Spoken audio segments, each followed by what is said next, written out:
And then Busey. I think that's your top 5. Busey's trying a little hard. Brimley is like his own planet in this movie.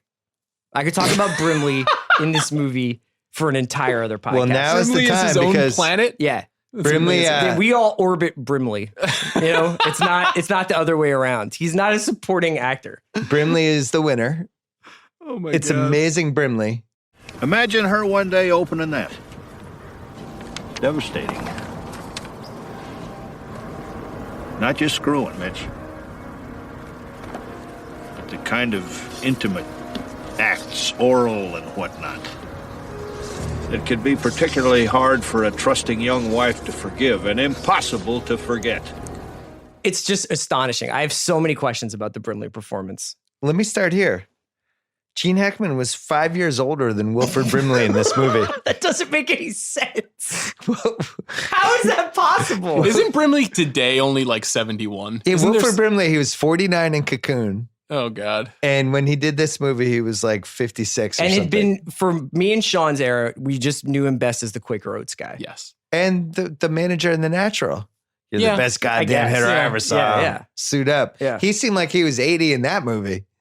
I mean, this is not original ground treading. I can't believe Wilford Brimley isn't older, but I can't believe Wilford Brimley isn't older. Yeah, it's In The crazy. Natural, I thought he was like, honestly, I thought you'd have told me he was 70. I would have believed it. And he is one of those guys, much like Gene Hackman, who seemed to have been born at age 50. And there's never I actually looked last night for young Wilford Brimley photos. There are none. He didn't start acting. He didn't start acting until the early 80s. He was already in his 40s. Okay, picture this. Brimley and Hackman switch roles, and Brimley tries to seduce Triple Horn. That's not man. working. Yeah. Jesus.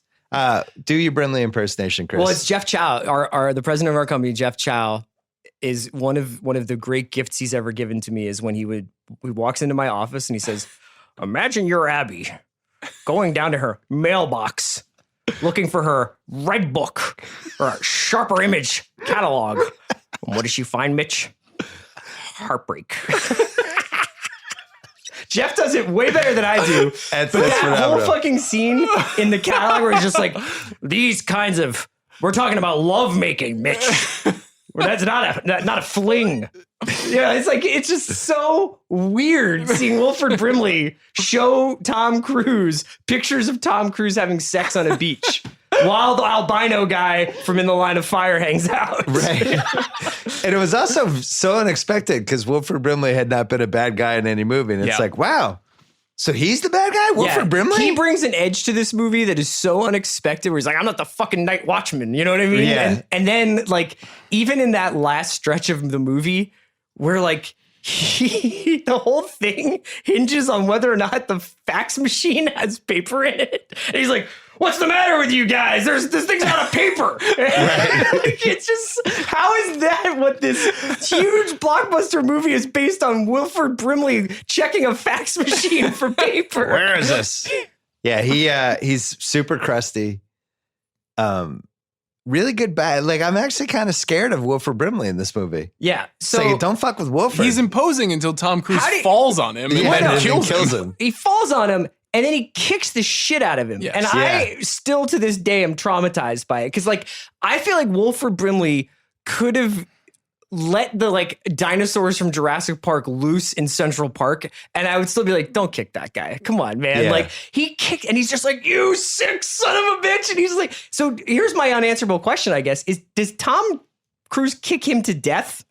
I think So I had that for later. Did Wilford Brimley die? I don't think he was. died. I think he was groaning. I think you could hear him groaning. Okay, at because the he's end. like, Tom He's not Cruise dead. gets away pretty scot-free, and I still think he would have had to deal with some manslaughter charges if Brimley's heart goes out there. Yeah, I don't think he killed him. I think he definitely had a concussion. He was definitely not allowed to play in the NFL the following week. He had some broken ribs. Well, he was and- only 26 at the Yeah, time, so he seriously. probably could have played left tackle.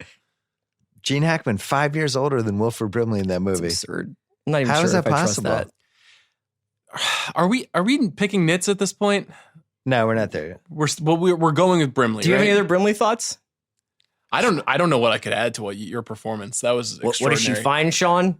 Heartbreak. She's looking for a sharper image catalog. In 92, are we still like waiting for the Sharper Image catalog? I guess Brimley was. He carried himself like somebody's stepfather that the stepkids hated. Where it's like, oh shit, he's home. Oh man, he's gonna make me do stuff. Everything that scene which leads to Cruz running when he comes in and Holbrook's staring him down. And Brimley comes in with that, and it's just like, oh, he's gonna kill Tom Cruise right now. Like, I actually really believe it. I forgot what the actual second line there was. Oh, not just screwing, Mitch. All sorts of intimate acts, oral and whatnot, that can be particularly hard for a trusting wife to forgive and impossible to forget.